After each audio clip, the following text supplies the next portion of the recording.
वैसे तो आप ये बात बहुत अच्छे से जानते होंगे कि आईटीसी का शेयर बहुत ही सस्ते दाम पे ट्रेड कर रहा है। क्या कभी आपने ट्राई किया कि सिगरेट का बिजनेस हटा के आईटीसी का वैल्यूएशन कैलकुलेट करो और देखो कि बाकी कंपनियों से सस्ते दाम पे मिल रहा है कि महंगे दाम पे। इस वीडियो में मैंने आपको ये दिखाया है कि अगर आईटीसी कंपनी की अर्निंग्स कैलकुलेट की जाए सिगरेट के बिजनेस को हटा के, तो आईटीसी का शेयर का प्राइस सस्ता होगा या महंगा होगा। अब इस चीज को जान के आपको फायदा ये हो जाएगा, क्योंकि देखिए जितना भी पैनिक है वो सिगरेट के बिजनेस को लेके क्रिएट किया जा रहा है आईटीसी में। तो जब आप ये कैलकुलेशन करके देख लोगे तो आपको यकीन हो जाएगा कि नहीं, अगर सिगरेट का बिजनेस कल को बंद भी हो जाए तो भी आपको कोई फर्क पड़ने वाला नहीं है, क्योंकि आईटीसी के बाकी बिजनेस भी आपको अच्छा खासा अर्न करके देंगे, जो कि बाकी कंपनीज का कंपैरिजन में अच्छा ही है। अब यहाँ पे देखिए मैंने काफी सारी कंपनीज का अर्निंग पर शेयर और प्राइस दिखाया है और उसके बेसिस पे मैंने अर्निंग यील्ड कैलकुलेट की है। अर्निंग यील्ड का मतलब ये है कि ये जो प्राइस करंटली चल रहा है इन कंपनीज का, अगर इस प्राइस पे आप बाई करो तो वो कंपनी एक साल में आपको कितना पैसा बना के देगी। सबसे पहले आप देखेंगे कि मैंने आईटीसी का ईपीएस दिखाया है, मतलब अर्निंग पर शेयर। ये अर्निंग पर शेयर मैंने कैलकुलेट कैसे किया है, मैंने सिगरेट के बिजनेस की अर्निंग को हटा दिया है, इसमें इंक्लूड ही नहीं किया है, और बाकी सारी बिजनेस की अर्निंग्स को जोड़ा है। जैसे एग्री का बिजनेस हो गया, पैकेजिंग का बिजनेस हो गया, एफएमसीजी का बिजनेस हो गया, अदर्स यानी आईटीसी इंफोटेक का बिजनेस हो गया। ये सब जोड़ के अर्निंग पर शेयर निकल के आ रहा है आईटीसी का 3.07। और करंट जो प्राइस चल रहा है आईटीसी का वो है ₹200। तो आप जब डिवाइड करेंगे ईपीएस अपॉन प्राइस, जो कि है 3.07 डिवाइडेड बाय 200 इन 100, जब आप करेंगे मतलब परसेंटेज निकालेंगे, तो वो आपकी अर्निंग यील्ड निकल के आएगी। आईटीसी की अर्निंग यील्ड निकल के आ रही है 1.53%। अब जैसे मैंने एचयूएल का डेटा दिखाया है तो इसमें देखिए अर्निंग पर शेयर है 34, लेकिन एचयूएल का प्राइस है 2452। तो इसके अकॉर्डिंग एचयूएल की अर्निंग यील्ड निकल के आ रही है 1.39%।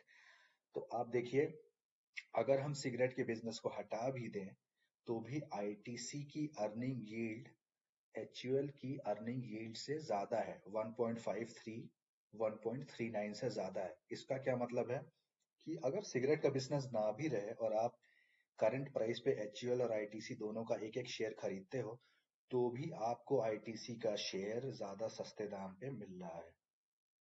अब सेम केस देखिए नेस्ले का भी है। नेस्ले की अर्निंग यील्ड निकल के आ रही 1.23%, जो कि आईटीसी से कम है। ब्रिटानिया की अर्निंग यील्ड है 2.23%। ये स्टॉक आईटीसी से थोड़ा सस्ते दाम पे मिल रहा है, लेकिन क्योंकि हमने सिगरेट के बिजनेस को कंसीडर नहीं किया, तो अगर उसे कंसीडर भी कर लेंगे तो आईटीसी सस्ता हो जाएगा। बट सिगरेट के बिजनेस को अगर हटा दें तो ब्रिटानिया थोड़ा सस्ते दाम पे हमें मिलेगा। मैरिको की अर्निंग यील्ड है 1.70%। ये आईटीसी से हल्का सा ज्यादा है। अब इन दोनों को अगर हटा दें तो आप देखें Tata consumer earning yield 1.21% ITC से कम है। Asian paint earning yield 1.09% ITC से कम है। पिडिलाइट इंडस्ट्रीज की अर्निंग यील्ड 0.98%, ये भी आईटीसी से कम है। अब देखिए, अगर आप ये मान के आईटीसी में इन्वेस्ट कर रहे हो कि आप सिगरेट के बिजनेस में पैसा ना लगा के एफएमसीजी, एग्री बिजनेस, होटल का बिजनेस और इसका जो है एलएनटी इंफोटेक वाला जो बिजनेस है, अगर आप इसमें इन्वेस्ट कर रहे हो, इसमें फ्यूचर देख रहे हो, तो भी आप महंगे दाम पे शेयर नहीं खरीद रहे हो। आपको बाकी कंपनीज के कंपैरिजन में आईटीसी का शेयर का प्राइस तो भी सस्ते दाम पे ही मिल रहा है। जब भी आप किसी कंपनी का शेयर बहुत सस्ते दाम में खरीदते हो तो आपके लॉस होने की चांसेस जीरो हो जाती है। अब देखिए, एचयूएल का शेयर महंगा है, आईटीसी का सस्ता है। हो सकता है आईटीसी का शेयर का प्राइस आगे 2 साल 3 साल तक ऐसे ही रहे, क्या पता, कोई कुछ कह थोड़ी सकता है। लेकिन अब एग्जाम्पल और डिफरेंस बता रहा हूं। अगर आप 1 लाख रुपए एचयूएल में लगाते हैं और 1 लाख रुपए लगाते हैं आईटीसी में, तो हर साल आपको डिविडेंड एचयूएल से आएगा 500 रुपए या फिर 600 रुपए। ठीक है। जबकि आईटीसी में आप 1 लाख लगाते हैं तो हर साल आपको डिविडेंड आएगा 6,000 से 7,000 रुपए। तो ये डिविडेंड बहुत ज्यादा मैटर करता है। देखिए, एट द एंड आपके पास पैसा आना चाहिए, चाहे आप शेयर के प्राइस से कमाएं, मतलब शेयर को बेच के कमाएं, या फिर आपके पास डिविडेंड से पैसा है। एट द एंड पैसा मैटर करता है। आपने पैसा कमाने के लिए ही शेयर लिया है। तो ठीक है, अगर एचयूएल के शेयर का प्राइस बढ़ रहा है, उससे आपको मुनाफा हो रहा है, तो आईटीसी का शेयर का प्राइस बिना बढ़े हुए ही एचयूएल के कंपैरिजन में आपको ज्यादा डिविडेंड दे रहा है। 1 लाख जब आप कंसीडर करते हैं अमाउंट, तो वो 500 वहां से मिले एचयूएल से, यहाँ से मिला आपको 6,000, 5,500 का प्रॉफिट यहीं पे हो गया। जो शेयर का प्राइस बढ़ेगा फ्यूचर में अगर, तो वहां से अलग हो जाएगा। ठीक है। अब इसका फायदा क्या होता है सस्ते दाम पे खरीदने का? देखिए, शेयर के प्राइस बढ़ने की कोई गारंटी नहीं होती। क्या पता कल को एचयूएल का भी शेयर का प्राइस वहीं रुका रहे और अगले 3 साल तक रुका ही रहे अपनी ही जगह पे, फिर आप क्या करेंगे?